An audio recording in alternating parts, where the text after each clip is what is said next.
มีท่านอาจารย์มาหรือยังคะ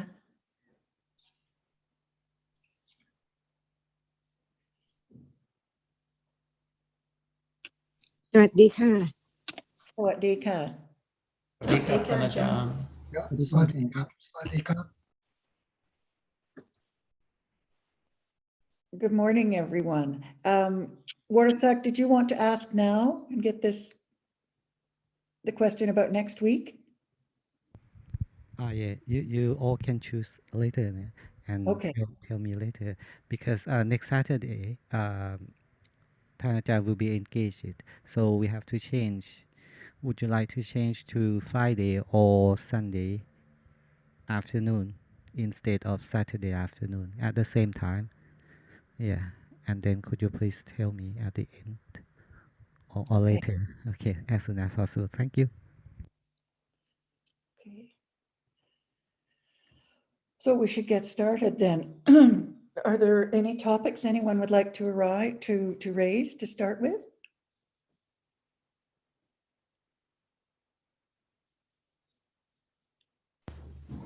As Roti is here at the end of the last discussion, there was a bit of discussion about the akusala cetasikas, and Roti was saying, what does it matter whether there are 13 or 14?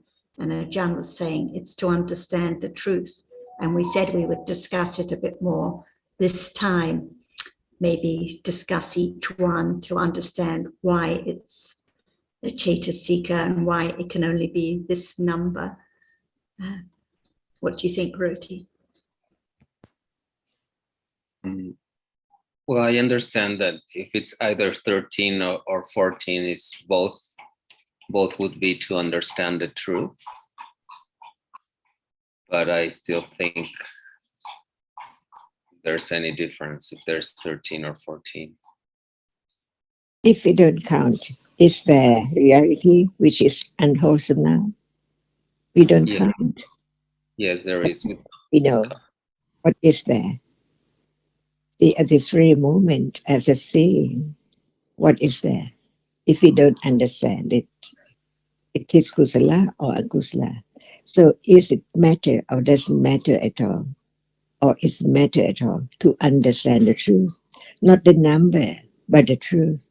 To understand that each one is so very different. For example, right now, does anyone just feel like liking something or just ordinary, as usual, no sign of attachment at all, not understanding that it's there already, but so very subtle that it cannot be known. That's why ignorance is there.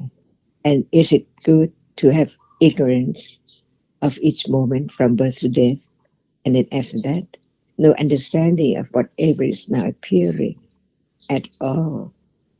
Take it for something for granted all the time, not understanding how come to be this moment of seeing and where it's gone after there's no seeing anymore. See? So this is the truth or not the truth? Shouldn't be known or shouldn't be known at all. Just take it for I and things all the time from life to life, on and on, endlessly. It depends on considering wisely or understanding what is there just arises and falls away unknowingly all the time. Unknown. It's just like a dream. It's not there anymore when it's gone, never to arise again at all. But attachment to that, it doesn't matter at all, whether it's known or not. All right, it's just that. What for? See? For no understanding, or for to begin to see, better to understand it as it is.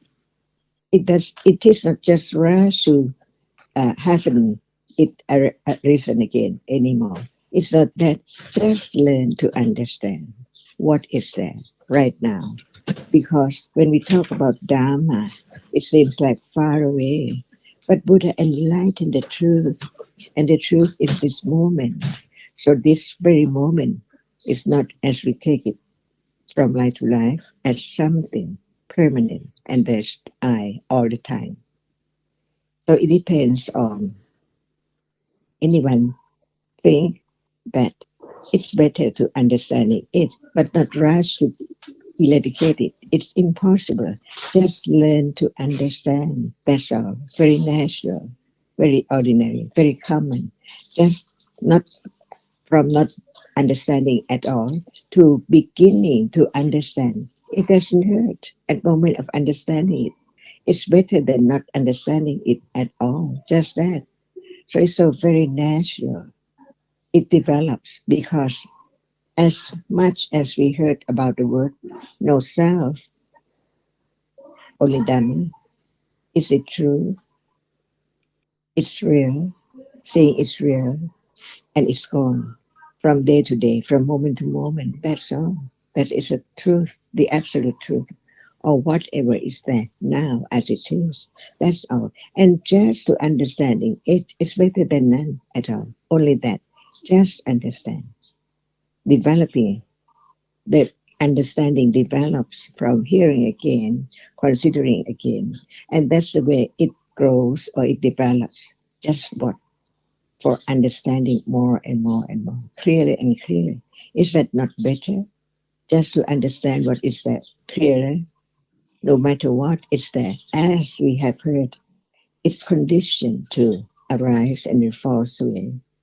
No one can take it for oneself at all. It's gone completely. See, even just right now, it's true. It's true. That's all. No desire or clinging to no other thing or to understand what is heard more than just understanding it a little by little to become used to the nature of that which is now as it is. Its nature is sound, is there as a reality. What is seen is there now as a reality. It doesn't hurt just to understanding it as it is. Better or no understanding at all. Just talking about other things with the idea of self or someone when it's not there at all anymore. Just learn to understand the truth, and understanding doesn't belong to anyone either. It's at moment of understanding and gone. The other moment is there still understanding of that which is there, or forgot already about what is heard. No thought about it in a day. No matter what is eating, dressing, talking, doing anything. All dhammas are forgotten, even it's there. No understanding. So the point is it better to understand the truth? That's all. It's not object for desire to do anything or to want to reach that stage of understanding or attaining nibbana or the Four Noble Truths. That is beyond this moment. But this moment is moment of understanding what is there, rather than just no attention to the truth, no interest in the truth at all. All depends on conditions too. No one can force one to have such understanding, the benefit of understanding what is there, depending on conditions. Right understanding can understand what is there as conditioned. When it's time for fun or for anything, no one can force it to change to be other thing. It's there to be known as it is, just to understand. That's all.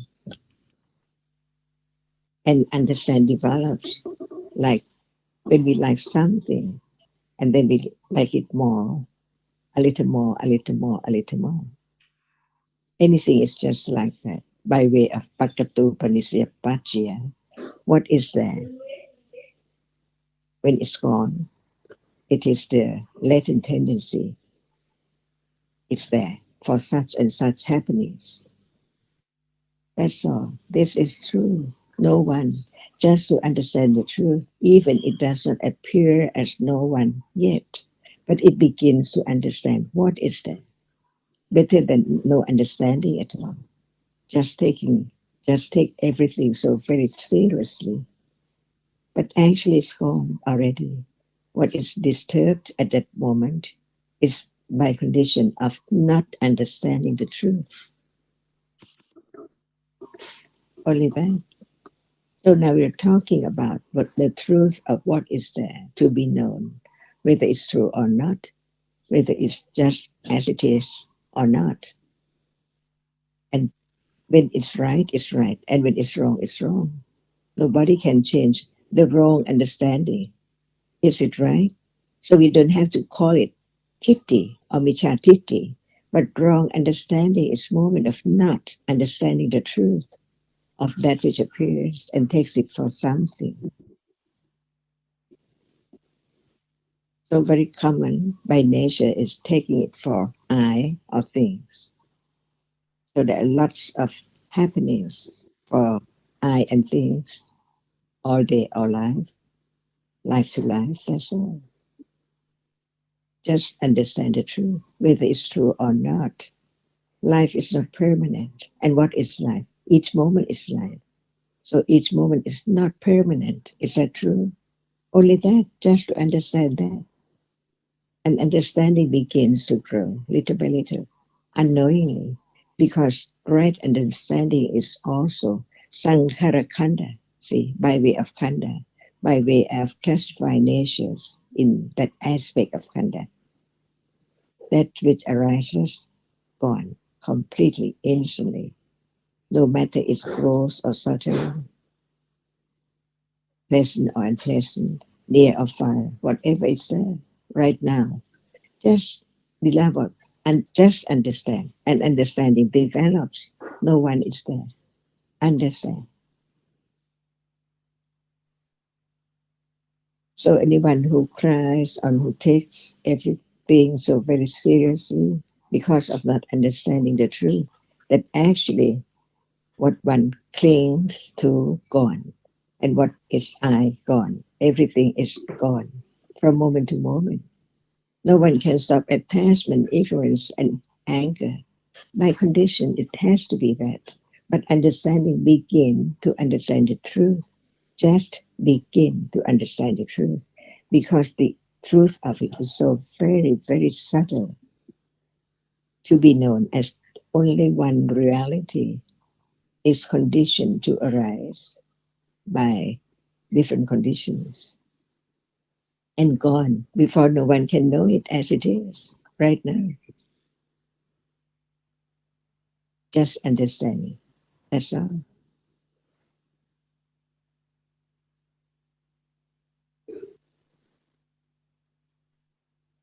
Is it beneficial or does it hurt? Or it brings pleasant understanding? It's so true. Nobody at all. So nobody can escape from the truth. The truth is the truth. It's there and now. So it's daily life reality which is there appearing differently from moment to moment right now.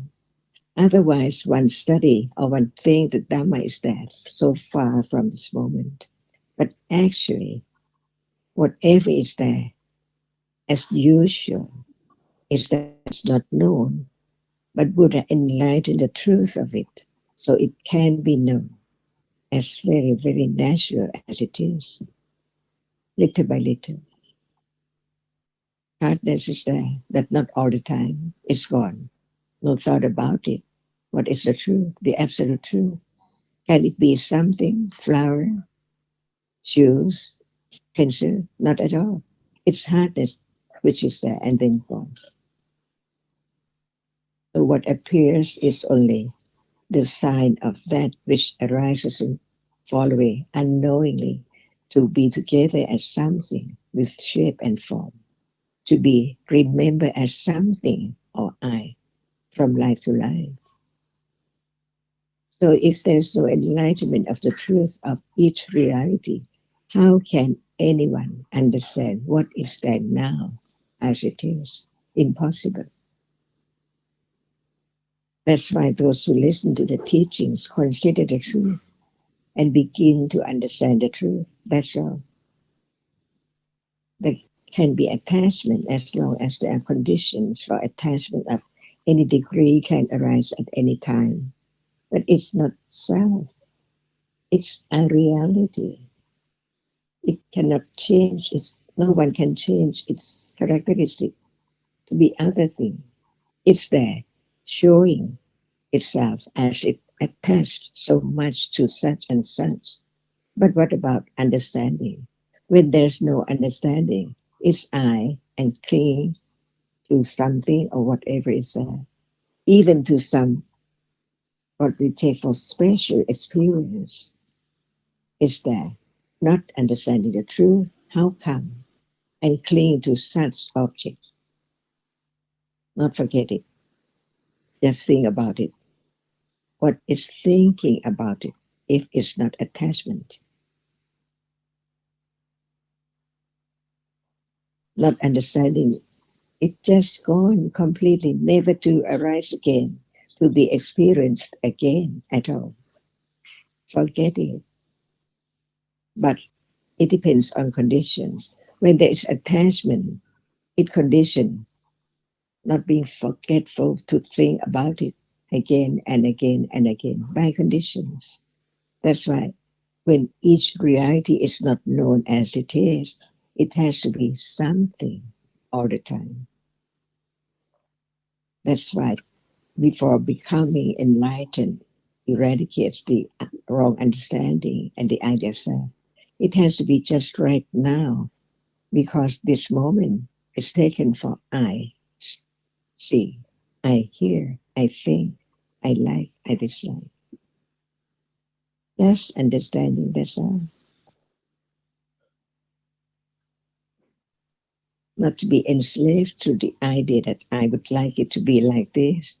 I don't like this. I don't want to understand this. It's not useful or something like that. Ignorance so great that is there as paticca. When we use the term without understanding, what is it? Not understanding. It is now, anytime, after seeing, hearing, no understanding, no wholesome moment. It is there. So if we don't talk about anyone or any personality, any being, all are different dhammas. Ignorance is ignorance. It's there by conditions. But there can be the development of right understanding after hearing and considering the truth of each word of the truth. Because there can be moment of understanding it as it is, but not I at all. Understanding is understanding, a reality, depending on what degree it is there, even right now. If there is no understanding of the truth of this moment, when will it be? Never. But from now, it develops little by little, more and more, naturally. That's why even Sotapanna can eradicate attachment to sensuous object and bhava, becoming or being. See? Because so many ignorance, so many moments of attachment, so many moments of wrong understanding. See? So it takes quite how long to really eradicate the idea of self from whatever is now appearing each moment. Otherwise, it is not the eradication of wrong understanding and ignorance and clinging that is arising with wrong understanding. So natural. Just listen to the truth, reading, considering whatever is there to understand. So very beautiful to understand the truth.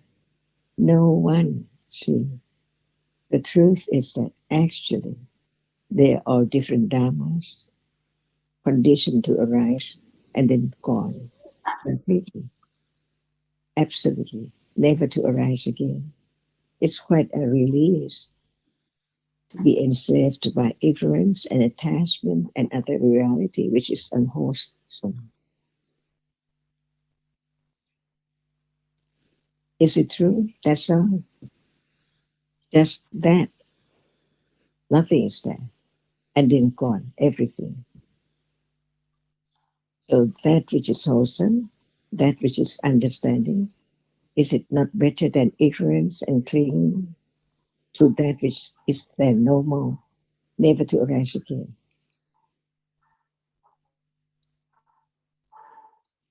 So it's trying attention to experience such and such object like breath and other things. But whatever is there now is there just for a very short moment. And when it appears as it's still there, it is the nimitta, the succession of the sign which arises and falls away so very rapidly that no one can know it, so very fast, like each moment of process of citta, no matter through mind door or sense door, just only one after one, by conditions. So one begins to understand what is meant by nimitta, because only one cannot be known, no matter what. Seeing, see gone. The citta before seeing, gone. Citta after seeing, gone. But seeing appears as seeing. So it's the mitta of the arising and falling away of reality which experiences with different function from moment to moment. Who knows? Otherwise, there cannot be the illumination of wrong understanding, which takes it for something or I all the time. Long, long time ago, eons and eons, it's still there now, to condition next moment of ignorance again. And this is just the benefit of the result of listening carefully. That's all. Beginning to have less trouble about wanting such and such to be as one likes, good food, good taste, and so on, sweet music, and so on, pleasant feeling, not unpleasant feeling. See, just want to have it without understanding it, that how can it can arise? Not by anyone do it, wish it to be there, but by conditions. So understanding conditions little by little. For example, just seeing. They cannot be seen at all without the ideas, a reality, which the whisper object, that which is now appearing, impinges on it. It has to arise and fall away as anything which has arisen and it has to fall away by conditions. That's all. That's all can bring about less attachment to that little by little as something permanent. So that which can be known is there all day, all the time, or each moment.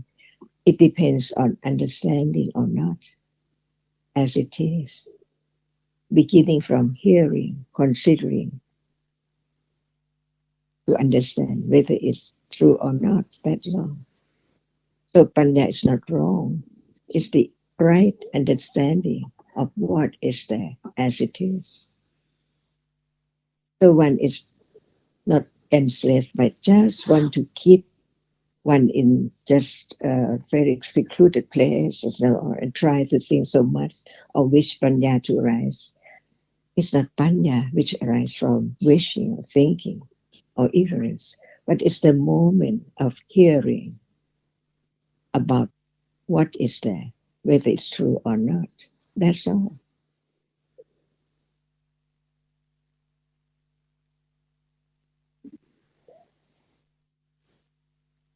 So now we talk about just that which is now appearing. To understand it more or less, sooner or later, but beginning to know that what is the object of ignorance and attachment is there now.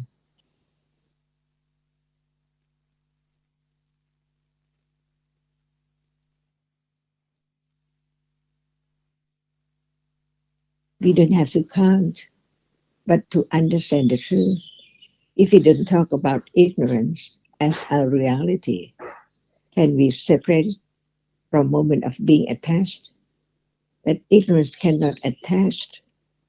It's not the reality which arises to attach, but it's that which cannot understand what is there.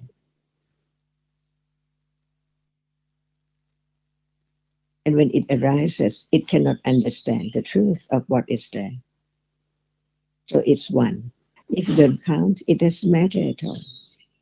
But at moment of irritation, it's different from attachment. Another one. We don't count, no need to count, but it's there. But Buddha taught us about the reality which cannot be known by oneself in a day, like ignorance.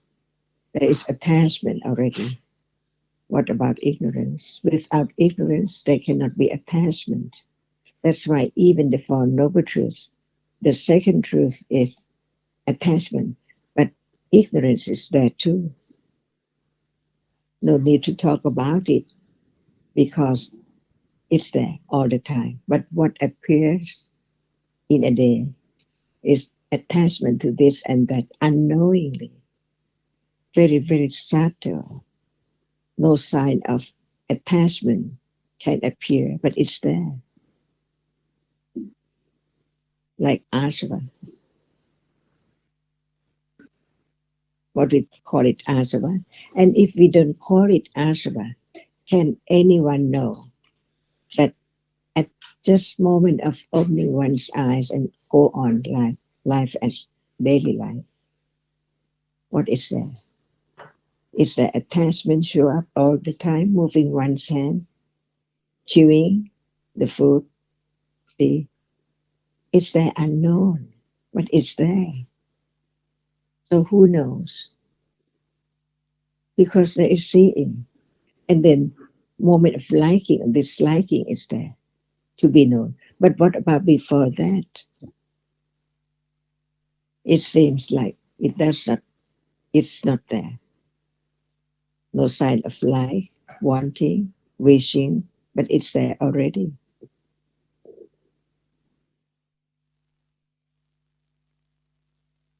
And if one counts, there can be known. It can be known one by one when it's there. When it's there.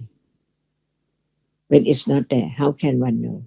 But when ignorance is there, can anyone know it?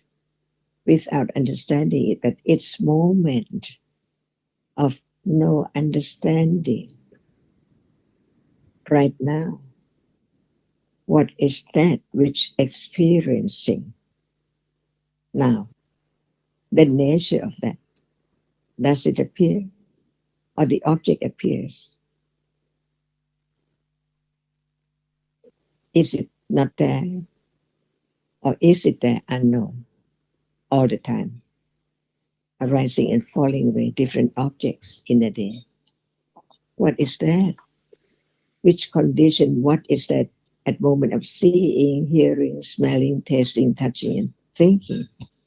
The story about people and things and situation is there. But what experience that? So what is the nature of that which arises and experience only the chief of experiencing? It knows clearly. It's the Indriya of experiencing. The other reality, the other Cetasika, cannot be the chief of experiencing as it. It experiences because there is life arising with that which experiences the object clearly, in the sense that only seeing, by seeing, not by understanding.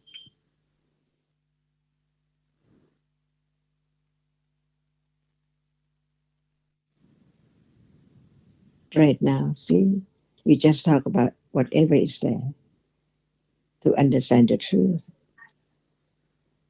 Is there hand or leg, liver, intestine?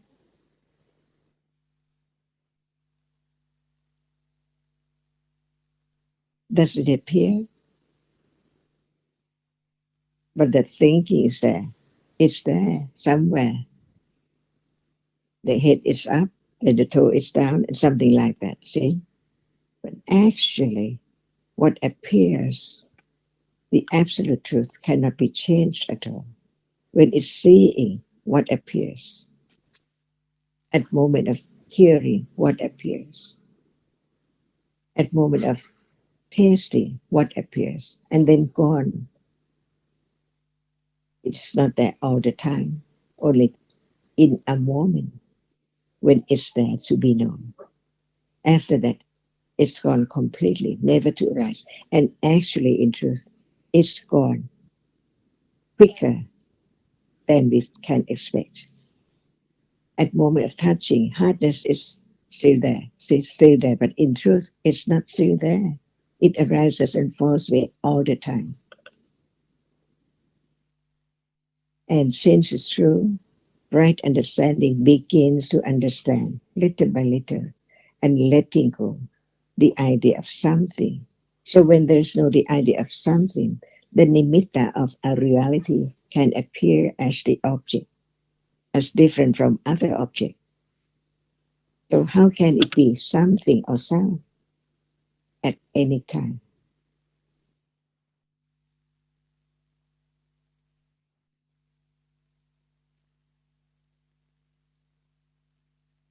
So it depends on whether it's so very, very interesting to hear about the truth, to understand the truth more and more, deeper and deeper, because the truth is that which is so subtle, very deep right now.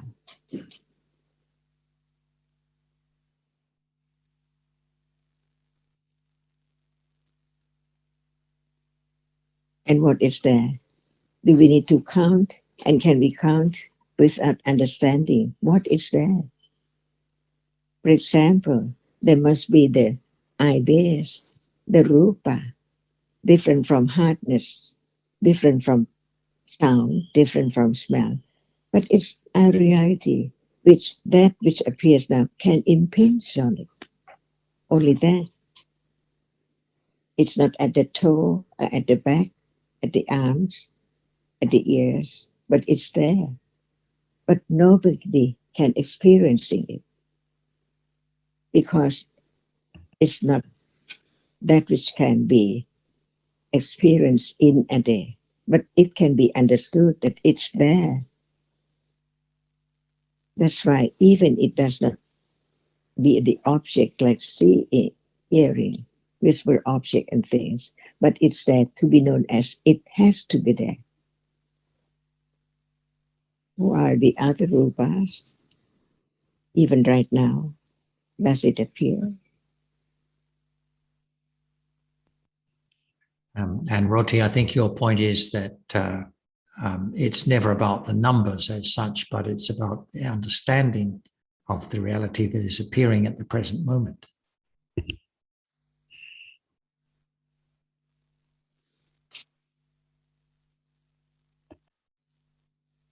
And when it's taught about number, it means that how much there is the understanding of each one. Because one or someone or something might be forgotten right now. But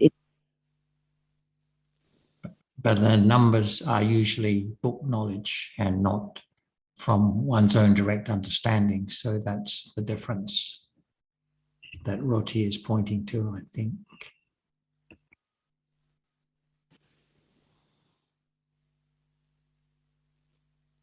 and number is ignorance right now.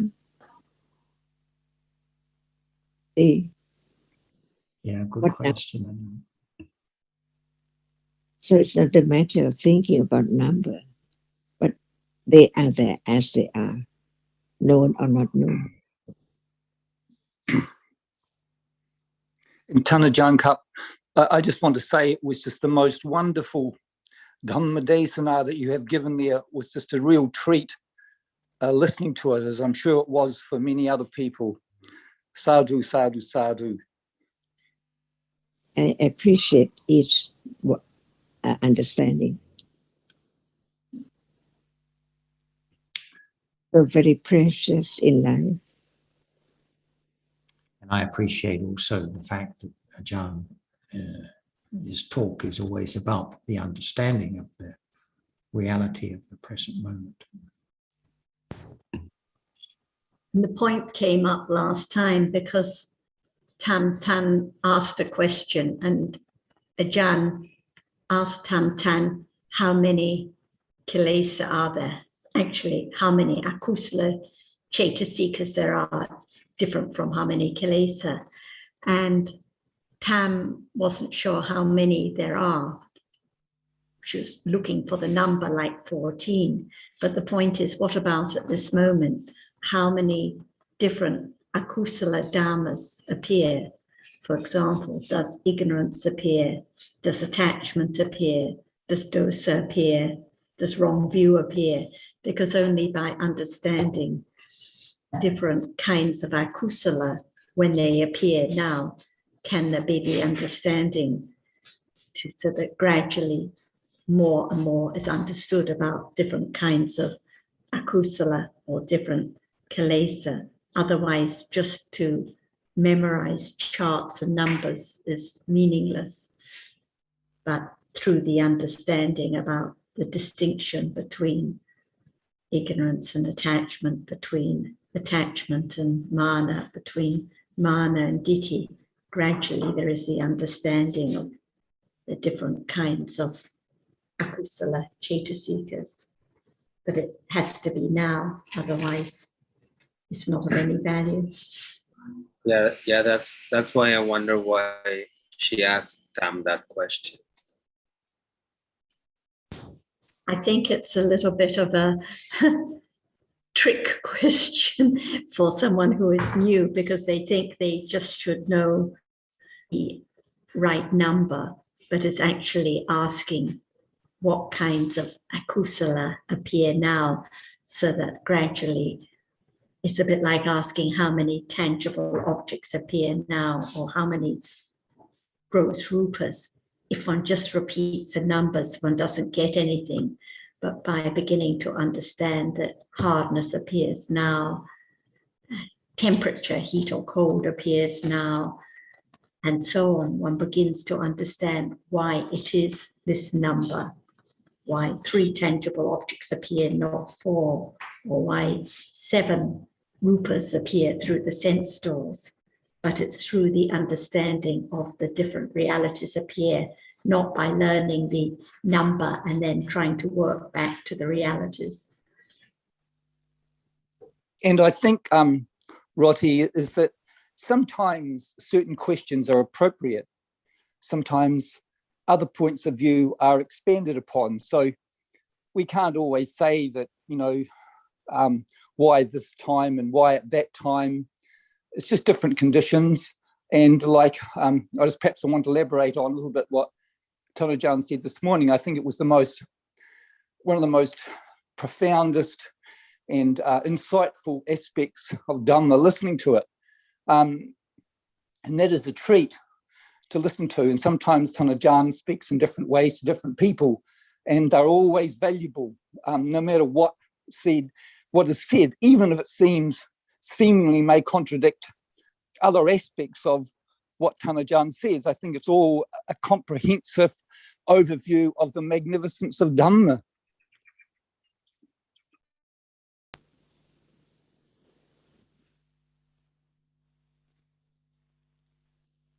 I found in last week's discussion about asava, and again today, Ajahn, that your repetition of saying it's there, we not known, but it's there, and sometimes not known because of ignorance, but it's there.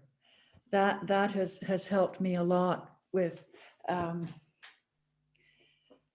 realizing or paying more attention to the fact that it's there. Whether it's understood or not, it's there and it can be understood. So thank you. I appreciate that.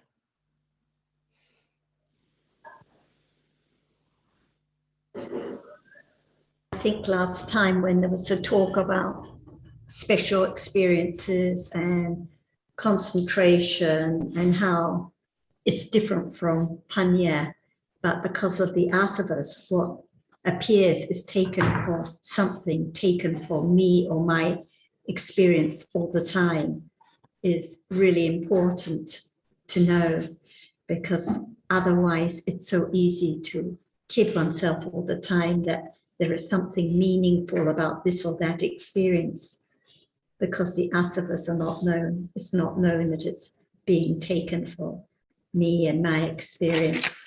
And I thought the point that Ajahn mentioned this morning about whenever anyone cries or takes anything very seriously, it's because of not understanding the truth, because of the asavas. What is experienced is taken for something important or special. But when there's understanding of the truth, then it's not taken as seriously as before. And it's just another experience, another reality that's fallen away instantly, not anything to be obsessed about. But because of lobha and ignorance, there is being obsessed, being explained, being enslaved to wanting to experience this or that all the time, and crying when it's not the one wants. So these are really important points, but it's all about this moment and about the different kilesa arising right now, the different kinds of akusala cetasikas, lobha, ditthi, mana, ignorance, and so on.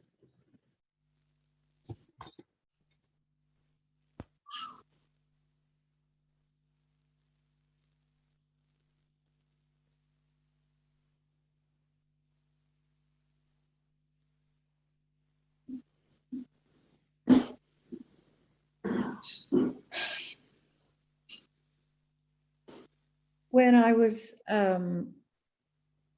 reading the transcript of last week's discussion about the asavas, oh goodness, my memory, I'm sorry, I can't remember the question I had right now.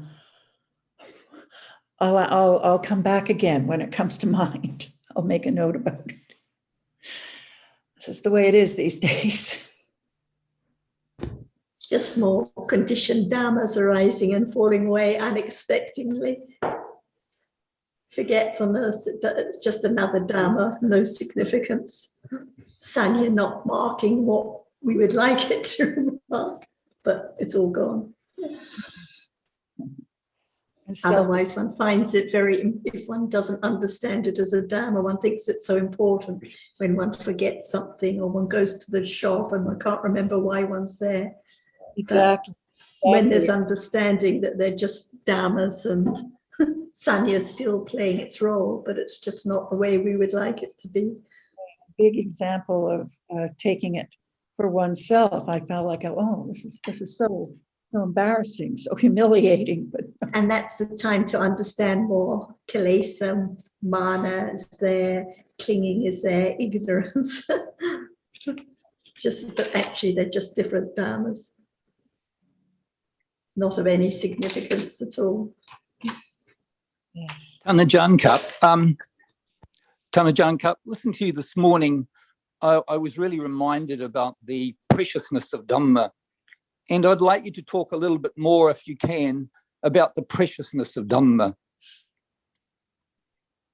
Because even it's Dhamma and it's not known.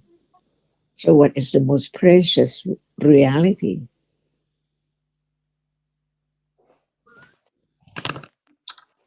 The reality that appears, I imagine, Tanajan. Panya, right understanding is there. Otherwise, how can there be the understanding of the preciousness of understanding? It can understand.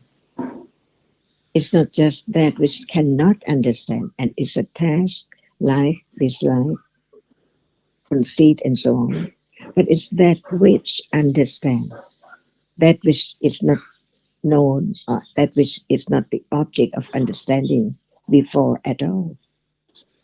Even right now, when we talk about understanding, it begins to understand the difference between that which understand and that which cannot understand. At moment of liking, being attached, is there any understanding of the truth? Not what that object is, but what's the truth of it? The truth that it's a reality. It has a reason. Nobody can change its characteristic. So no one there to understand that it's not me or anyone. It brings about more kusala, to be compassionate, to be kind, to just help the other, and so on. So much when one sees the value of understanding, it's there. See, from not understanding at all from birth, not knowing what is true and what can be understood as it is, as not we take it as something, someone all the time in life. So just live with the idea of self and taking everything for something, never know at all about its truth, that it's not there anymore, and begin to understand the truth, to let go the clinging and wrong understanding, which is there from life to life. See, what about the joyful moment is there? When panya is there, it depends on what degree of panya. When it can see the importance or the usefulness of panya, the benefit, the precious, and whatever worth is there, it's more than other thing in life, in samsara, to be able to understand the truth of that which is not there, which nobody can understand it without the words from the enlightened one, and begin to understand what is meant by enlightened. See? So that's why it comes from considering the truth of each word and have more confidence. It's there by condition, even right now. At moment of seeing, it seems like there is at moment of hearing, it seems like there is seeing all the time. Is it true? And what is about the absolute at such a moment when it's there as it is? Clear comprehension, clear understanding. The object appears as it is. But now it does not appear as it is. And when it can appear as it is only to panya, right understanding only. Because as long as it still appears as something, it's not its nature at all. Its nature is that nobody can change. We take the color, different colors, even now, right then, but actually it has to be only one object at a time. So how tiny, how subtle it is, that which appears as the object at moment of seeing, not like this at all. And what is true, and one is enslaved to ignorance for how long? And now it is less and less to be free from ignorance, to not be enslaved anymore to ignorance, little by little, before one can be completely free from ignorance. And what about now? One is so very, very enslaved to ignorance. See? It's heavy or lightness. Not to be enslaved to that which is not there, to that which is not there. Each word should be considered. because it's so true.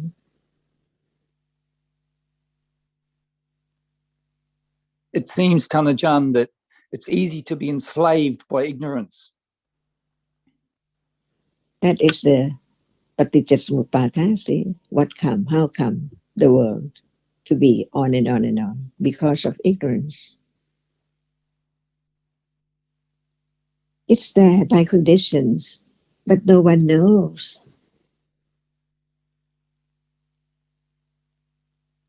Only by condition is there, see? Even when it appears at moment of seeing, by conditions, where the other realities cannot appear as visible object which is seen at all. So true.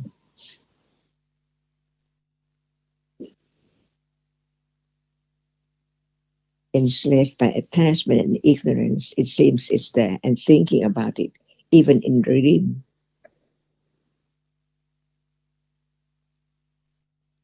At moment of dreaming, see, is there no ignorance? Marking, taking that as dream about what? As something all the time.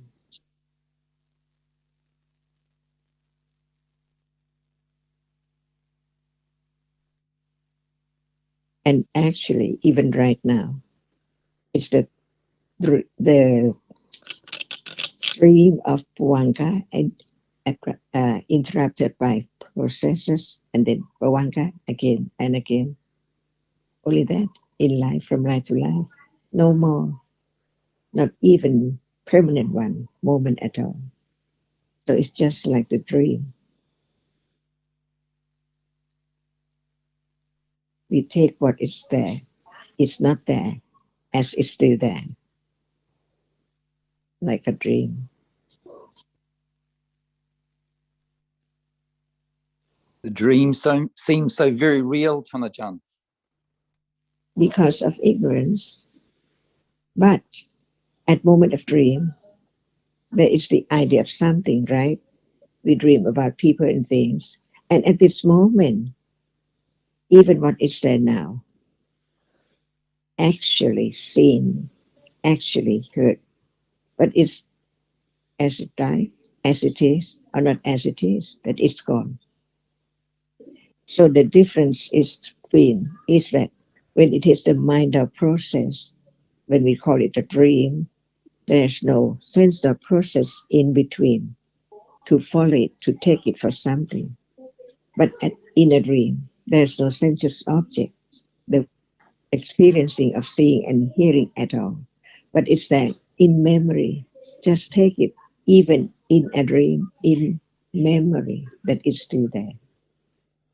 So that is Sanya Vipalasa, Titti Vipalasa. At moment of Titti Vipalasa, there must be Sanya Vipalasa and Chitta Vipalasa, all there.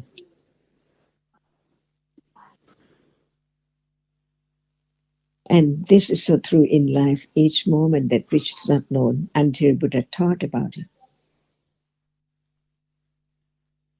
And who knows, when will there be a moment of listening to the truth about this anymore? Who knows? Or are conditioned.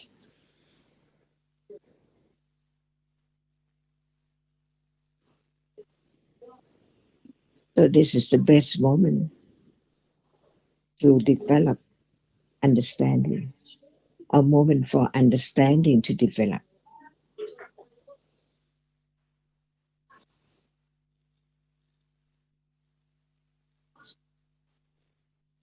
And sometimes, Tanajan, I think that when there's not hearing of the Dhamma, when there's another life, those moments to me would seem rather scary.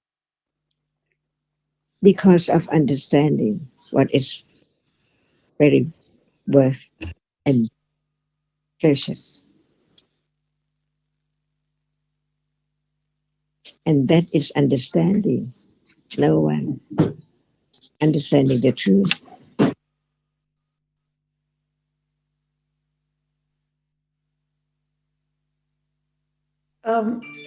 I've just been reminded by what Tanajan said just a moment ago, my question. It has to do with Sanya Vipalasa and Titi Vipalasa. Can you talk a bit more about that, please, Ajahn? There are three kinds of Vipalasa: Citta Vipalasa, Sanya Vipalasa, and Titi Vipalasa.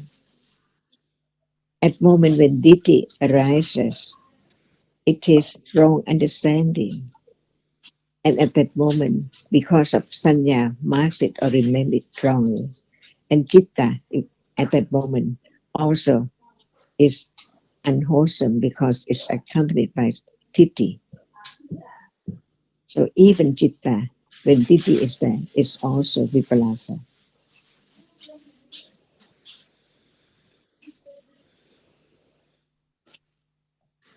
But when we just talk about Citta itself, not talking about moment when it's accompanied by any Cetasika, Citta is Pandara, because it just arises to experience only that. So its characteristic is Pandara. Pure. Yes. Can you? Even Citta, when we talk just about Citta itself, it is Pandara. But when we talk about different Cittas, we talk about Citta with Akusala or Citta with Akusala Cetasikas. Yeah. Like when you forget the question or the word, conventionally we say that it's wrong memory. And even in the text, we read examples like this of forgetting something, like conventional examples. But as we know in reality, when forgetting something, it may be with kusala or akusala chitta at that moment. Who knows from the situation? There might be understanding right then and there, depending. So the sanya vipalasa has to be just the moments with akusala chittas, nothing to do with the conventional situation, like the woman who became enlightened while burning the curry at that moment, understanding right then and there. So no matter what the appearance is. So sanya vipalasa is just at the moments of ignorance and attachment when the citta is akusala. And Okay, thank you. yeah, and ditti vipalasa is just when there is wrong understanding with that citta and sanya vipalasa. And of course, when it's the asava, it's unknown, taking for something instantly. But like now, moments of when there is attachment, sometimes with ditti, sometimes not. But unless the reality of ditti is known, unless it is appearing, who knows when there is ditti vipalasa with the attachment. And so the Sotapanna has eradicated all ditti, so no more ditti vipalasa, but sanya vipalasa continues arising with every akusala citta. Only the Arahat has no more sanya vipalasa. No more Jitta Vipalasa either, Sarah? The Sotapanna has no more ditti vipalasa, but only the Arahat has no more sanya vipalasa. Even the Anagami at moments of very subtle clinging to becoming, or moments of ignorance, sanya vipalasa is there at those moments. Right. Very subtle mana, sanya vipalasa. Oh. I think we can say, Anne, too, that vipalasa is literally seeing reality how it is not. Yes. It's complete distortion of what it is. So, yeah, Sarah. All right. You go ahead, Rotti. Sarah, could you say a little bit more about that story of the woman that burned the curry and got enlightened? It's a nice story. Sounds nice. We read many examples like this in the Teri Taragata in daily life examples, and at the moment of burning the curry, becoming enlightened, there are also the examples of like Channa slitting his throat and becoming enlightened. So anytime understanding can arise. So we cannot talk about Sanya Vipalasa in terms of the conventional situation, but just at the moments of unwholesomeness. So who knows, when burning the curry or forgetting the words, what kind of cheetahs are there? And Vipalasa means distortion, but think about the anagami, no more wrong view, no more sensual clinging, but very, very subtle clinging to becoming, very, very subtle mana without any wrong understanding. It's still Sanya and Chitta Vipalasa at those moments. Right. Whenever So there's asava, there is Vipalasa. So through those stories, we can understand how probably by forgetting the question and became enlightened, right? The point is that cheetahs change so quickly. So one moment misery and unhappiness of forgetting, and one moment mana, and one moment understanding. Who knows? Because it's still reality. So even that mana can be understood, or the attachment can be understood right then and there. The attachment to having the right words or the right question or the right answer, that clinging can be understood at that very moment. Right. That Vipalasa can be known for what it is. So that's why the study of dharmas is about realities, not of people and situations. And it gets closer and closer to understanding this moment now, what appears now. It's so unexpected. I mean, beyond our expectations, right? Exactly. Totally beyond expectations. What will happen, what will appear, what will arise at the next moment. Yeah, Anne wanted to say. Yeah, thank you, Roti. It seems then that there is Sanya and Ditthi Vipalasa a lot during the day. Many times that we're completely unaware of, and I appreciate your differentiating between the conventional and in Dhamma terms. But it's just yeah, I'm just realizing how frequently all of this occurs. Whenever the chitta is akusala, which means when after the vipaka chittas, when it's not kusala, it's akusala. So Right. all those moments, there is sanya vipalasa, there is chitta vipalasa, even when speaking about Dhamma, even when listening to Ajahn explaining wonderful Dhamma, sanya vipalasa, so common all the time. With Chitta Vipalasa, even when we're remembering all the right words and the right names and the right numbers, what about the Sanya Vipalasa at those moments, the moments of clinging, the moments of ignorance, Sanya Vipalasa. Mm-hmm. I'm sorry, Very daily life. Can you elaborate a bit more on that, please, Sarah?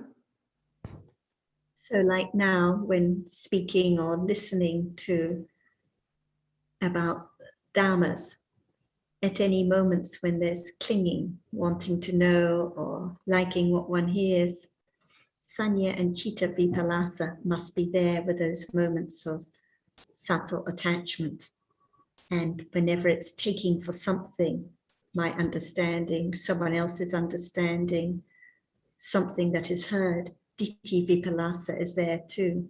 But because the asavas are so subtle, there is so much Chitta, Sanya, and Ditthi Vipalasa arising completely unknown. So it's this moment. Go ahead, Roti. Yeah, I'm still thinking about the burning the curry, and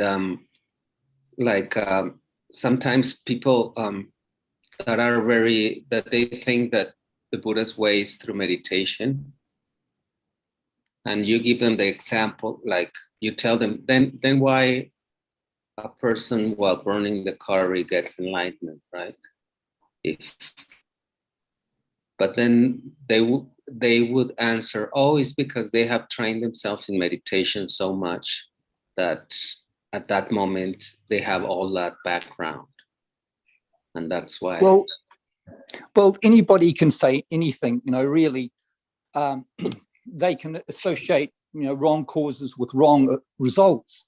And that's what they do because of their own accumulations, their own tendencies and ways. I mean, Tanajan always gives the example of, often gives a very good example of Asaji when he spoke to Sariputta, or then Upatissa at that particular time. He didn't know that. He had the accumulated panya. And in the case of the woman burning the curry, of course, it's nothing to do with the curry. That's just a story. And there could have been many moments of vipalasa before that moment of enlightenment, because she had the accumulated right understanding. So because people say, oh, well, it's because of their accumulated meditation, but we know that's just, for me, that's just a complete fantasy. There has to be the right understanding. There has to be the right causes put in place to facilitate the understanding of that woman who was burning the curry, or whoever, of the tens of thousands of other people in the Buddha's lifetime who were perhaps listening to him listening to the Dhamma, or going about their ordinary daily life, as many bhikkhus did. In the case of Ananda, his final enlightenment came when he was neither standing nor sitting nor lying down. He was getting up, got onto the bed. So, but he had the accumulated panya at that particular moment, and he was not expecting that. He, of course, I'm sure he had thought about it many, many times, but it was totally unexpected for Ananda. It was totally unexpected for that woman doing the curry. We've talked about this aspect of total unexpectation, because that is the nature of panya. When there are conditions, panya will arise at that level and eradicate different levels of defilements, depending if you're sotapanna or anagami or whatever.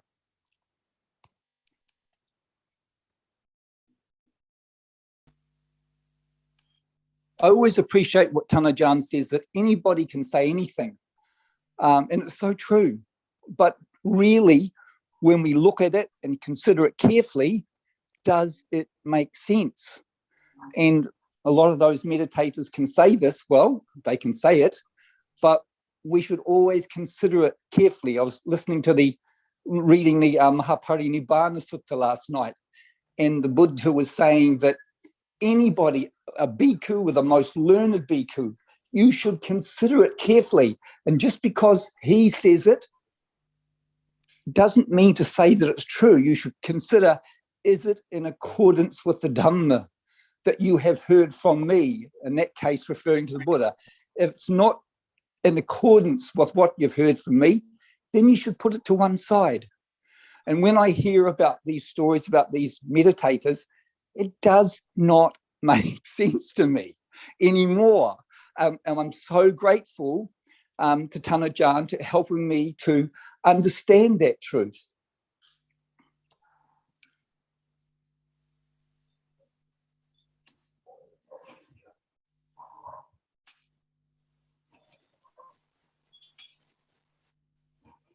And there are good examples, Roti, because when people think, the meditators think, oh, they need to cross the legs or live in a quiet place like the Buddha before he became enlightened.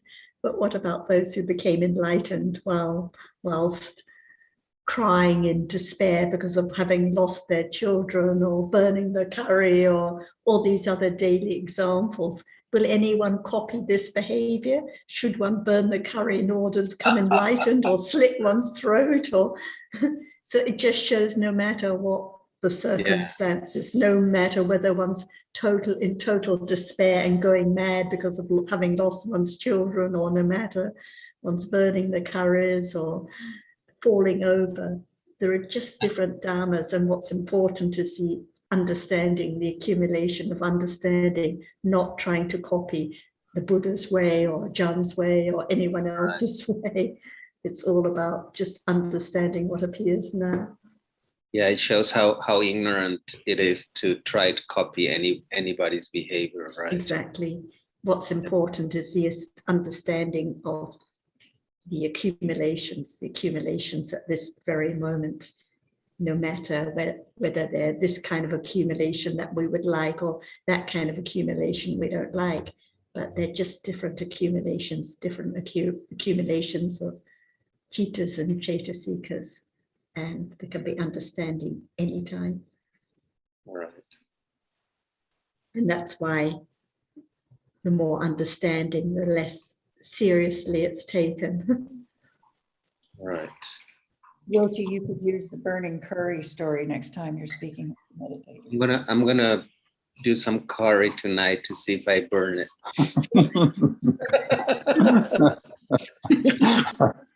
Just don't slit your throat if it's Well, unless I'm mistaken, Exactly. there's also a burning cakes story in the Terry guitar. So you could try, if the curry doesn't work, you could try cakes. I've tried, it never worked for me. Right.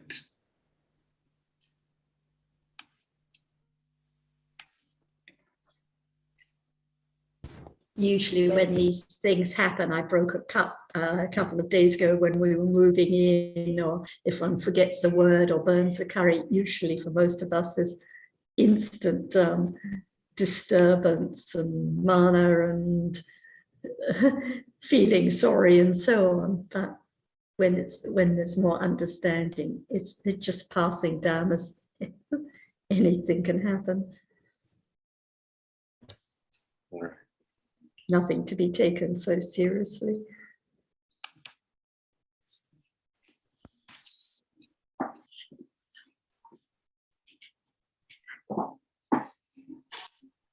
I think a very common instance of this kind of misunderstanding is people think that because the Buddha attained all the jhanas immediately prior to enlightenment, that the jhanas aren't a necessary precursor to enlightenment. But of course, that is misunderstanding the conditions that apply. Right. In the case of a Buddha, it has to be like that. Right? All the jhanas will have to arise, because at the moment of calmness, if it's somebody who has already attained jhana will arise, right? I guess that's kind of the explanation, but it's independent of understanding. And that depends on the accumulations and the conditions. In the case of the Buddha, the enlightenment of any Buddha, then the jhanas are the immediate condition for enlightenment. But for others who have attained jhanas, it depends on conditions, whether those jhana cittas arise just prior to enlightenment or not. I can't seem to remember that one. Actually, I think there's this story when the Buddha was still a little kid, that he entered a state of calmness and then jhana arose or something like that. That's under the apple tree. Yes. Sorry? That happened under, I think, an apple tree, if I'm not mistaken. It was a jumbo tree. A jumbo tree, a rose apple tree, right. Yeah, they call it in Thai. I'm trying to think of a Thai word. I can't remember it now, but it was a rose apple tree. I can't remember so much this aspect of the jhanas before enlightenment. I can't recall that, but I'm not saying it didn't happen, but I don't seem to recall that. He was certainly at different stages contemplating the arising and passing away of beings. And obviously that takes different levels of jhana. But anyway, not so important. I certainly remember attaining, because he attained to different levels of jhana when he was dying also. So it wouldn't sort of, anyway, these are all sort of different ideas, but anyway. the highest kind of enlightenment with the jhana citas as immediate condition and object prior to enlightenment. And it affects a number of factors that arise and the powers, the vinyas, and so on. Did you say the highest kind of enlightenment? That's why the enlightenment of the Buddha is also the greatest kind of enlightenment, with the jhana citas, the highest jhana citas as basis. And for those, they have all sorts of great powers, and even more so in the case of the Buddha. But not everyone who had attained jhanas prior to enlightenment, for not everyone, those jhana citas arise as the base or the support for enlightenment immediately before becoming enlightened. Like it depends on conditions and accumulations, whether jhana citas arise before enlightenment or after enlightenment. But in the end, all that's important is the understanding of the realities that appear. But probably that's that's the same, right? It's not that's like the understanding of the three characteristics. It's probably the same. There has to be the understanding of the three characteristics regardless, but it depends on accumulations, what the object is that appears just before enlightenment, whether it's jhana citta or any other object. But whatever it is, no matter it's jhana citta or hardness or seeing or aversion, there has to be the understanding of that reality appearing as anicca, dukkha, or anatta at that moment. Yeah, what I want to say a little bit is like calling it like a higher kind of enlightenment. I don't know if it's, I mean, I think that can lead to misunderstanding, that that there can be, I mean, I know what you're talking about, of course, but the Buddha's wisdom, the Buddha's enlightenment is not the same as the wisdom and enlightenment of the chief disciples, and the wisdom and enlightenment of those chief disciples and the various abhinyas and superpowers and so on is not the same as the wisdom and enlightenment of others. But still, any understanding or any full enlightenment is the eradication of defilements. Because the eradication of defilements is exactly the same. Right? Yes. Right. Yeah, it was called asavakya jnana, the destruction of the asavas. That's the greatest, most wonderful thing, no matter whether you are just an ordinary disciple or an ordinary arahata. Yes, as Sarah has said, there are certainly many different levels of wisdom, and the Samma Sambuddho is certainly at the top, no question about that. But the Buddha has spoken about the fact that asavakya jnana, which is the jnana which eradicates the asavas, is the highest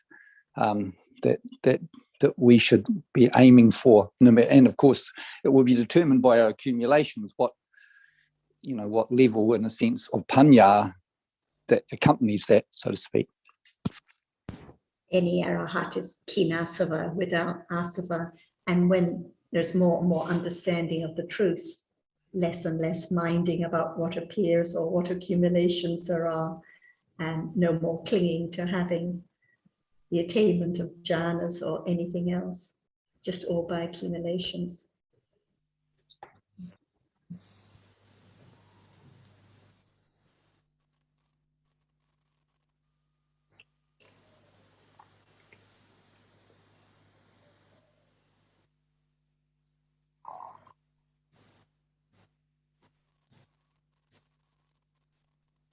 I may have missed something somewhere, but with regard to asavas, so for instance, the asavas of a sotapanna would not include dit asava, that which had been eradicated on enlightenment. For anybody, including pre-sotapanna, and at any level, do the existing asavas, like for instance, Vijasava, Gamasava, and Bhavasava, for a person who is a sotapanna, do they decrease as there's more and more understanding, or are the asavas arising continuously until they are eradicated upon enlightenment?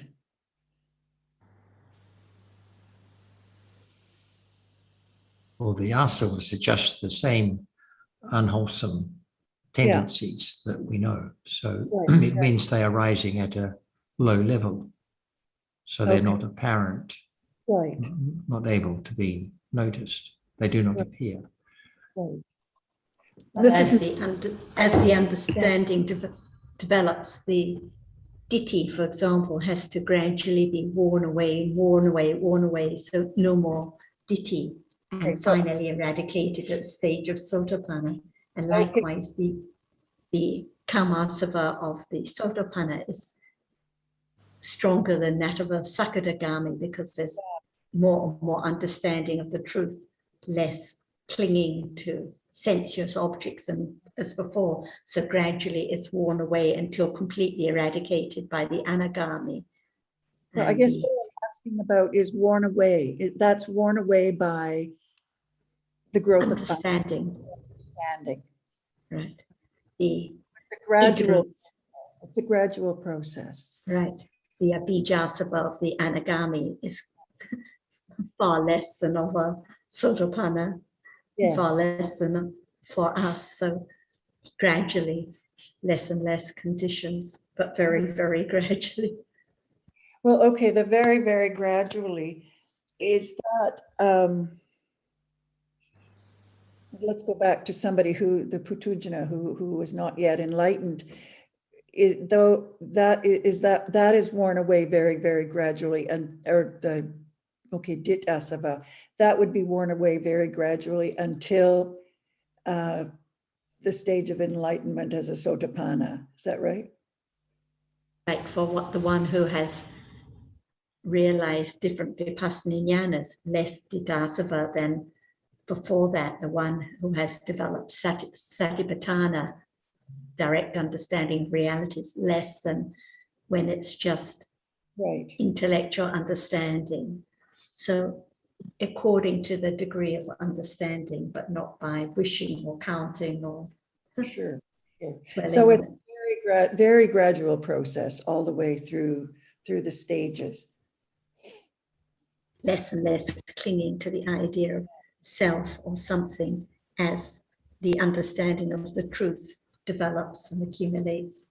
Like when forgetting the word, usually instantly it's, oh, I've forgotten the word, but what about when there's understanding, a little more understanding, that just Dhamma and then gone.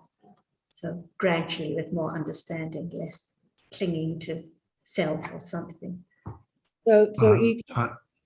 I just want to just briefly say, I don't know that there's actually any sort of rule about this, because there are examples of people who become enlightened and who just before that enlightenment exhibited very strong agusala. The obvious one being Angulimala, of course, who was on a hunt to collect a number of fingernails, I think it was, and that was all prompted by his wrong view and his belief in his confidence in his teacher. So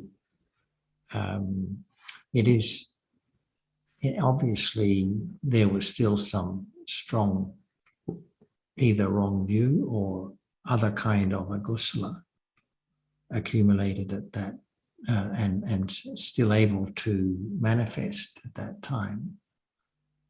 And there are other examples too. So we can't assume that it's a even and gradual tapering until just before enlightenment. I mean, at least for Sotapanna and up, you would also, understand that their understanding and other kusala also arises more often than the Puthujana. So if that arises more often, then less means less akusala. That's right. Yeah, the balance between the relative strengths of the kusala and akusala obviously changes over time. Yeah. But I don't think it necessarily means the akusala tapers off continually until it's almost negligible just before enlightenment. Yeah, I think that's a good point, Jonathan. And I think of another example really is Bahia Daruturya, who was the fastest to enlightenment when he just heard those words in the scene, there's just the scene, etc.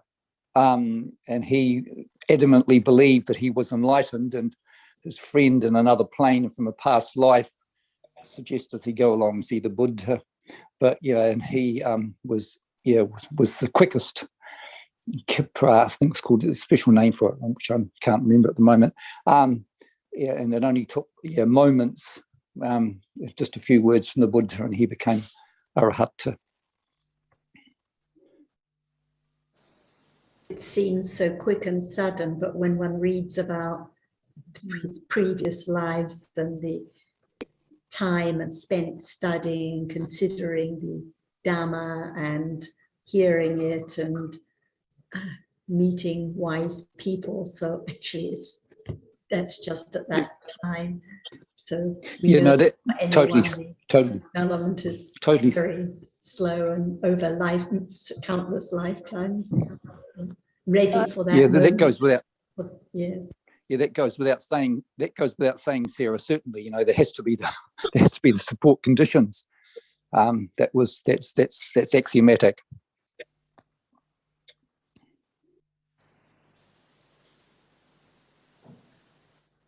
I'd always had the sense that it was gradual, certainly in what appears, but for what doesn't appear, the asavas, it makes sense that it's gradual, but somehow at one point I started wondering because of, I can't remember why, but thank you. This conversation has been helpful. Yeah, and one might infer if it was gradual, then there's no need to experience Nibbana, because experiencing Nibbana is when it's eradicated. Well, okay, that could have been part of it, but yes, because you get to a culmination point. The four jhitas that experience Nibbana, Makajitas, but yes, that's it makes more sense that it's a culmination, but because the asavas are unknown, well, I guess it makes sense that it's a culmination for that too, but gradual does make sense, but as Jonathan says, that's not necessarily the rule. And the greater the paramis, the more gradual, like in the case of the Buddha, the greatest paramis, so the greatest number of lifetimes needed to develop those great paramis. And then for the leading disciples, the next greatest amount of lifetimes to attain those paramis at the very highest level. Just in this lifetime, but many, many lifetimes. And it's not so much gradual, because gradual, it's always gradual. It's taking a longer time and shorter time. For Buddha, it will be the longest. Tanajanka, could you speak a little bit about the gradual development of understanding as opposed to what seems to be sometimes quick realizations in the case of Sariputta? So could you speak a little bit, Tanajan, about the gradual development of Panya? all depends on panya. For example, to understand whether there is aswa right now or not, when there is no sati, let me use the term sati because now one knows that it doesn't mean as usual just being aware without understanding. But the moment when there is sati, it is aware of wholesome object. That's why now we have heard about aswa is there as long as there's no understanding at all. And how can it be less? Aswa does not arise with any kind of kusala, right? Arise, I mean, not anusya, but aswa. So aswa does not arise with any kusala citta, right? We have to consider little by little to understand, just that we heard about it. So in order to understand whether this moment is kusala or not, it depends on sati too. That's why we think about aswa that is there. And how can there be the elimination of aswa gradually when there is kusala moment, right? Because aswa is cetasika, which arises. And when it experiences an object, when there's no kusala realities, cetasikas arising with the citta, it has to be aswa, right? But when there is moment of kusala, there are many cetasikas which are kusala, and there's no cetasika which arise to perform its function as experience that object with attachment to sensuous object or to buoy-in or to wrong view or to bhava existence at all. That's why we have to know that when sati or kusala citta is there, at that moment there's no aswa, but there is still anusaya. So anusaya does not arise to experience any object, but aswa arises instantly as soon as experiencing an object. It's there already, coming out because it's there a lot. It's time to come out to be aswa. But when there is kusala moment, that is not moment of aswa. But in order to understand it as satipatthana, as whether it is the object of panya or not, it's not the moment of trying to experience the nature of asava, but at moment of beginning to understand the characteristic which is there. For example, seeing, seeing is not asava, seeing is vipaka, it's there by conditions. But the citta after it usually is asava. But when sati is there, and we talk about the general kusala, asava cannot be there. But in order to have it less, there must be a moment of beginning to understand the characteristic which is not self. For example, that which you see, it experiences the object. And the object which is seen cannot be anything at all. It's only that which is seen in split seconds. The development of satipatthana is the letting go, asava, little by little, when there is understanding. Otherwise, it cannot be eradicated. But it can be eradicated when panya develops at moment of satipatthana is there. Or when it's not satipatthana, at moment of kusala, the asava cannot be accumulated because it's not there. It does not arise. Is it clear enough? The way to eradicate asava, to eradicate is not to have it arise again. It's to understand what is there. At moment of what is there, it is kusala moment. And asava cannot arise with kusala moment at all, no matter what degree. But when it's the moment that it can be gradually eradicated, it's the moment of beginning to gradually understand the nature of the object as it is. At moment of understanding the object as a self, at that moment, it's the moment of gradually eliminate the asava, Tittasava as well. So you're saying, Tanajan, that any level of kusala is valuable? Yes, but different degrees. Because at moment of kusala, it's not moment of avijja. Avijja is there as anusaya. But when it's kusala moment, it's not even asava. But when it is panya, it is the beginning of the eliminating ignorance, avijjasava, and tittasava, and bhavasava, and kamasava, according to level of understanding. So we don't mind at all how it is gradually eliminated when there's panya only. Because at the moment of kusala, no matter what manner, in what manners, but without panya, the akusala cannot be eliminated at all. But it does not arise, it doesn't accumulate. It does not accumulate at that very moment. Only when it arises, it accumulates. Or it is the moment of the accumulation of kusala.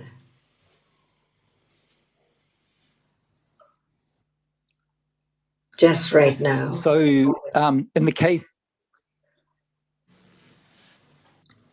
I cannot hear you. Is that better, Tanajan? Can you hear me now? Yes. So in the case of people like Sariputta, when he just heard those words and he became Sotapanna, can we say that there must have been a gradual development in the past? Certainly. Even of Sariputta, any moment of vipassana jnana. So who knows that it is the development of right understanding right now, on and on and on, enough to be conditioned to as soon as there is the hearing about whatever is there, right understanding arises and understand it clear at that very moment because it has developed. But it depends on condition, whether at that very moment there is the word about it to be conditioned for realizing the truth of it instantly, even in this life. Who knows? All depends on condition. And when we talk about this life, it means any life, which is that life of experiencing the truth from the accumulation of understanding enough. For example, now, if we don't have the understanding of what is meant by asava, the reality, which is not kilesa or nivarana, but it is asava, unknown already right now. If we don't have such understanding at all, how can there be the understanding what is there before a moment of noticing or beginning to be attachment, which is there, enough to be known? Like wanting something like the mouthwash, and then we reach the hand. That is the moment of thinking, liking to have it. But before that, just moment as a seeing, that which is seen as not yet anything. It's there already.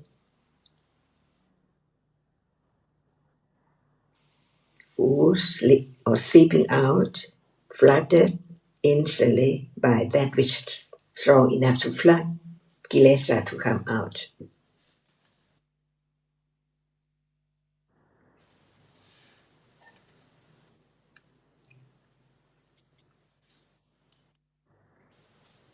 So at moment of listening to asva, the understanding of that level, begin to understand what is there. But the characteristic of any reality which is there is not known directly with sati patthana yet. That's why we talk about that which is there. but it does not appear as it is, as no one and nothing at all, until sati patthana, which is different from ordinary sati, because it can be aware of the nature of the reality, not just thinking about that which experiences, but it gets closer and closer to that which experiences to understand what's meant by experiencing no one, little by little. So when it's firstly developed in the beginning, it cannot be known clearly that it is that which begins. It's not yet clear enough to pierce, to penetrate the truth of that, which is nothing, nothing. For example, just right now, at this moment of seeing, we heard that what is seen is not as it is, because as it is, it cannot be taken for something at all. It's only that which appears so very tiny, very short, very subtle. No idea about it yet, because it's through mind to sense door process. And even the first mind door process, it's just exactly the same experience that from the passing the vara sensuous object. See, no thinking about. But when it's there on and on and on, more and more and more, like writing or painting or whatever one is doing on the paper, just one dot cannot be anything, but more and more it appears as something. So now the rapidity of the arising and falling away appears as usual in the daily life, as it is not known, the moment of arising and falling away, because there's no panya to understand the difference between each one as it is. That seeing is not that which is seen, and not that which is thought about it at all. See? So right understanding comes from hearing and considering about each reality as it is, to be known as no one there at all, little by little, until it can condition moment of understanding that which is now appearing as usual, normally, naturally, as that which is there as no thing in it. And the experiencing is there too. No one there at all, until it's so clear by less attachment and less ignorance because of more moment of being aware of the truth of that object little by little. This is the way to eradicate aswa as well, like other reality, because as far as there's still attachment and ignorance, there must be something. But in order to understand that nothing, it's nothing, there's no one there, it has to be a moment of understanding the truth of each one as it is, in order to just understand it when that is conditioned for that moment to arise, to understand, like Sariputta, at moment of listening to the word, it conditioned the accumulation which has been accumulated enough to experience directly, just like now. So all depends on panya, how much understanding is hidden until it's time to arise, to experience clearly as not self. So the understanding of no one and nothing has to be developed on and on, so firm enough to understand at once when it's there.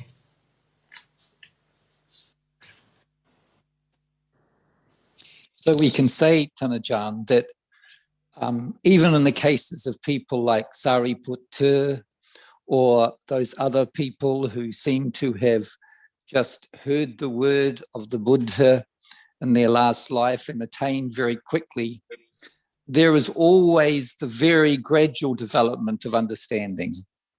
Certainly, from moment to moment. And thinking about the accumulation from life to life, eons ago, how can it understand the truth of that which appears so soon or so very sudden? Without condition, it's impossible. But when there's enough understanding, no matter what is there, understanding which has been developed is conditioned when it's time to arise is there. Nobody can stop the conditions for that level of understanding arising at all. Just like now, no one can stop attachment or aversion or ignorance right now. Impossible. But from ignorance to understanding, when it's developed more, as soon as it experiences an object, right understanding is there. Possible to be such. Like possible to be avijja, an attachment right now. Mhm. So I appreciate Tanajan when you say that nobody can stop attachment, nobody can stop aversion, and likewise, nobody can stop panya when there are conditions for it to arise. That's the full mean understanding of what is meant by anatta. No doubt. At this moment, we understand the meaning of anatta. But what about the nature of anatta of this very moment? Attachment, ignorance is there. Anatta. No matter it's known or not, but it's there by its nature, by conditions, anatta. The same as panya, it's there by nature of the accumulation of understanding. From the very beginning, the intellectual understanding and the development of actual right awareness now of an object. In the beginning, it's not clear because it's just the moment of beginning to understand what is meant, what is it, which is right awareness. Samma sati and samma ditti is there. No word, but it's there. Because it is read directly, instantly, with right understanding, even just a little, that nothing is there, but the object is not known clearly yet as it arises and falls away, but it's there as only one reality because of sammasati, being aware of a reality by conditions. And it is not the understanding, but it is the awareness directly of the object right now. So panya is what degree, depending on conditions. For Sariputta, he don't need to hear a lot in that life because he had heard before so much to develop the understanding, to understand the truth directly. And what is meant by the truth? The moment of the arising and falling away. That is the absolute truth of what is there now.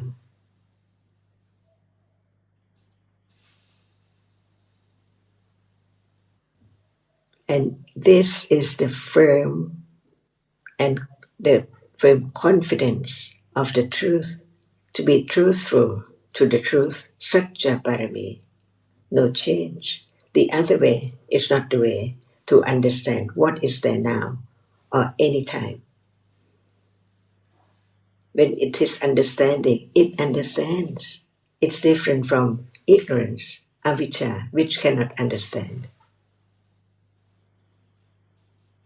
And understanding the way to develop, for panya to develop, it has to be right now, little by little, and understand the truth that it does not appear to that which is not vipassana jnana moment, because it's the moment of the ready conditions to experience directly the truth. The truth, and the truth is still the truth, no matter when. Otherwise, we cannot understand the difference between Ariya Satya and Satya now. The Satya has to be Satya, but the Ariya is the Panya, which can penetrate or understand the truth, enlighten the truth of this moment as it is, stage by stage, different level of vipassana jnana, until in daily life or any moment or any time, no doubt about that which is there, as no one and no self, because understanding perfectly of that which is not self, it is that which clings, it's that which dislike, or it's that which conceit, and so on. The understanding can understand anything. That is the development of right understanding is enough Just for check different the stages of understanding. in the commentary about Bahia. Yes, he attained so quickly in that life when he met the Buddha, but in the commentary to the Bahia Sutta, it says about how Bahia first heard the Dhamma 100,000 kalapas in the past under Buddha Padumutra, and then in that life performed great merit, and that he had gone forth under Buddha Kassapa and had lived lives in Deva realms with morality completely fulfilled. In fact, he'd spent one entire Buddha sasana in the Deva Loka. So it shows how whatever we read, even about Angulimala or anyone, there has to have been the accumulation of wisdom, great wisdom for countless kalapas, countless aeons of lives previously, in order for that accumulated wisdom to be at the point where just hearing a few words, like in the case of Sariputta or Bahia or Angulimala, enough to become enlightened instantly.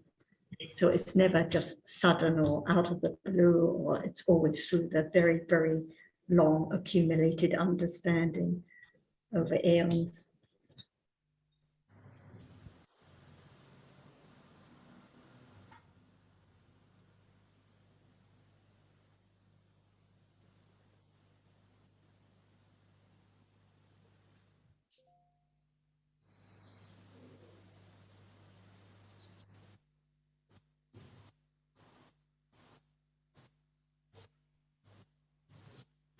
At moment of kusala, there is no aswa arising, so we can understand how can aswa be eliminated little by little.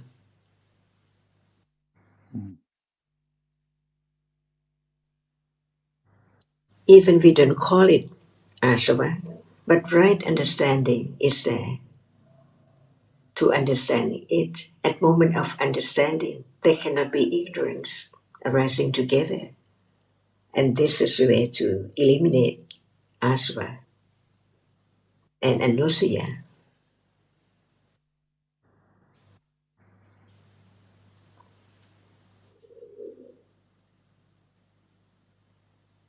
So it's as Sarah has said there, it's a very gradual development, Tanajan. Yes. Each moment, In great, one moment, very short. So it has to be in great patience. as In Kanti. great patience, Tana.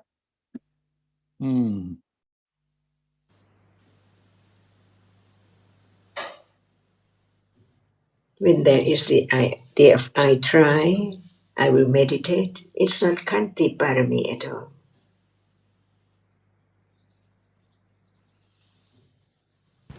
And talking about the Ditasava, we read in about Bahia, about how because for so long he is used to wanting very little and being contented.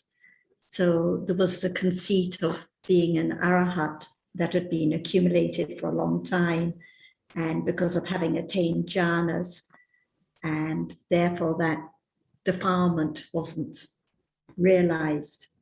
It was just suppressed for a very long time. So the asava has to be fully understood when it appears in order to be completely eradicated. So someone may have been attaining jhanas for lifetimes and great merit, but if the subtle conceit, the subtle misunderstandings are not known, then those asavas can't be eradicated. Tanajan, just a moment ago, you mentioned there that the meditator or wanting those people who, the meditators, you were saying that there is no kanti with those people. Can you just I know we're getting close to the end, but can you speak briefly to that? Why isn't there no kanti with the meditators? Okay, who's the meditator?